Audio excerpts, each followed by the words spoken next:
Laptop. Miranda, good morning to you. I just want to summarize here. More than 200 pages of bank records related to Hunter Biden, his uncle James, and maybe more. Pretty involved. What does it suggest, Miranda?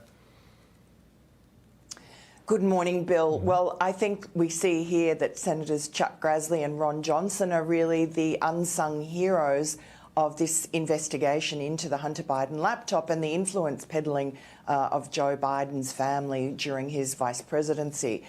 They were obstructed by the FBI back in the middle of 2020 when they were running this investigation, and also obviously by their Democratic opponents, but also by Republicans in their own committees. So that's a story that I think will come out fully next year. But in the meantime, they have this 220-odd attachments, basically being bank records, other material that they've managed to gather from the Treasury Department and elsewhere that show the money flow from Communist China, in this case, into bank accounts associated with Hunter Biden, Jim Biden, the president's younger brother, and their various business partners in America.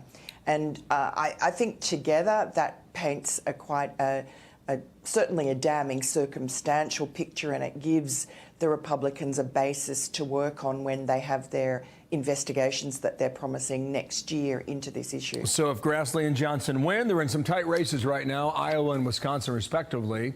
And if you get the majority in the Senate, to your point, yes, they will go forward. Meanwhile, we got this from Jon Stewart. I know you've been talking about this for several years. Here is Jon Stewart reacting to the story. Hunter Biden being on the board of Burisma.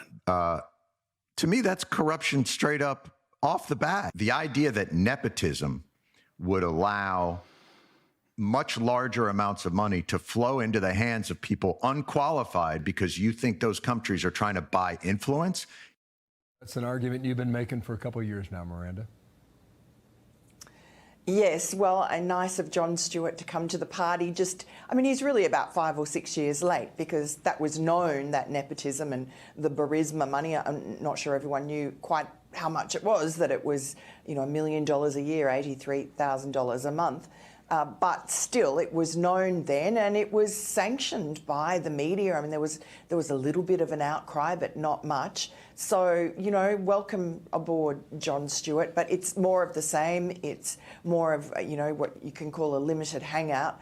I think people on the left are now acknowledging the obvious, which is that there was influence peddling going on, but they are very eager to quarantine Joe Biden from that. They just want to throw Hunter Biden under the bus, and then they'll say, well, he was a drug addict, he couldn't help what he was doing, and he's now reformed.